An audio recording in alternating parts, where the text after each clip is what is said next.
This time we'd like to give an opportunity if anyone had a short story or something they'd like to say about Brunhilde. And I've got two microphones. I've got one up here if you want to come up here and speak, or I can take this one to you if you want to speak right where you're standing. So open the floor up.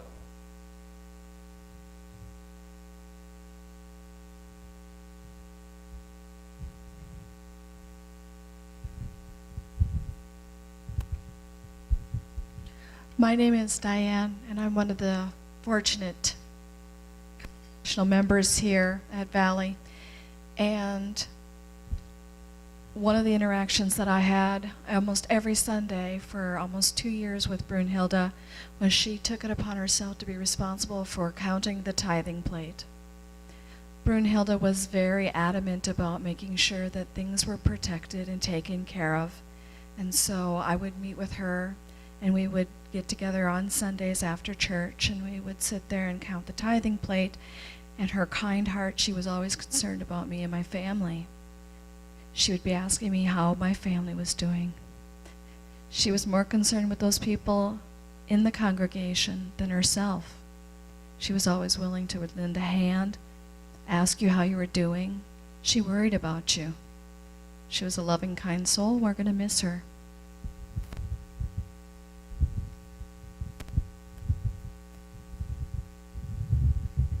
I'll share the story of, I think when my family and I fell in love with Steve and Brunhilde. They had actually bid at the church auction and won the auction for our venture crew excursion. Two of the venture crews here. And so it seemed kind of odd, these somewhat elderly folks to go out on a high adventure excursion with this young venture crew. And of course Brunhilde was very concerned about, oh no, we can't go walking off in.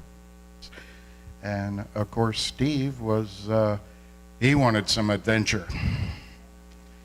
So talking with them, we came up and we made a plan. We took them up to our favorite secretive place, which location shall remain secret, Camp 2054. Very beautiful place on the top of a hilltop, and to look eastward from there is right there in front of you, the Cascade Mountains, the Three Sisters right there. So we set up our canopy and a nice picnic table, made them a beautiful dinner right there, and there we watched them sit together in this beautiful scenery. I think we have one memory there. And it was just kind of beautiful to see. They were just like a young couple there going out for a special dinner. And that's how we'll remember them.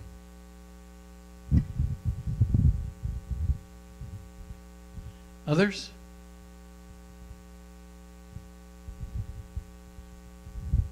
Well, I remember Brunhilde, they used to always have a Christmas Eve service here, and she insisted that there be cookies afterwards, and she would take it upon herself to prepare the whole thing, and the most gorgeous German cookies that she would prepare.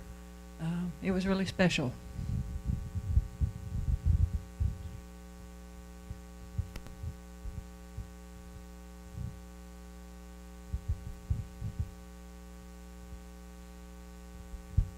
There's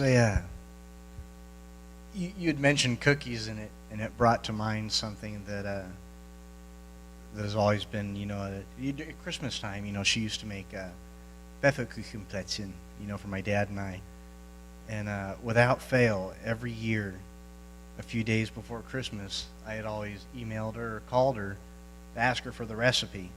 And whether I had the recipe or not, I still always called and asked for the recipe. And because she always used to ask, why do you call me every Christmas and ask for the recipe? Why don't you just put it where you can find it? And it's just my way of calling to get the recipe and spend a little time talking to her. And I remember one year she made a tin of cookies, and I guess maybe she had put the frosting on there, and then in an effort to keep the frosting from getting touching all the other cookies and getting all over the other cookies, she took and had wrapped the cookies individually with and I couldn't tell by the time I had gotten them if it had been like tissue paper or something, and I don't think I ever did tell her that I wasn't able to eat any of those cookies, because they were, it was tissue paper on these wonderful cookies, and they were probably the best cookies I'd ever had. But that year I made my own.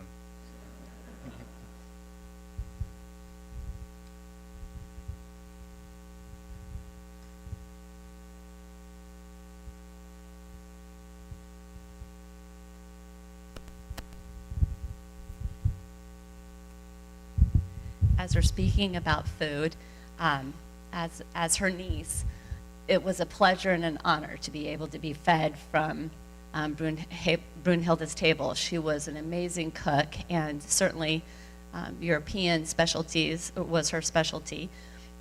And when Steve and I first moved to Colorado, we were by ourselves, away from family, both on East and West Coast, and they had been there a couple of years, so they invited us often to their table for Easter and the holidays, and I think that was her love language. She loved to provide through her through food and through giving, and it just created a lot of special memories. So I know, but I was laughing at me. The other gift she had, which is, as you can tell, was that she had leaky eyes like me. So there's only two of us that tend to leak as much together. Any story that came up, whether it was a funny situation or a sad situation, we'd be the two that if we looked at each other would start bawling. So I hope she's laughing right now. Can't seem to speak without my leaky eyes. I'll miss her. Thank you all for being here.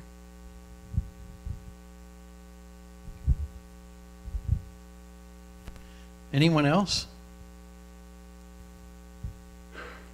Well, let me remind you that after this service, we're going to have a reception down on the other end of our church here, down the hallway, and I'd like to encourage you all to stay for that, and be a lot of refreshments there, and most importantly, give you an opportunity to share some more stories around the table. So please stay afterward and enjoy that fellowship and share some stories, share some memories.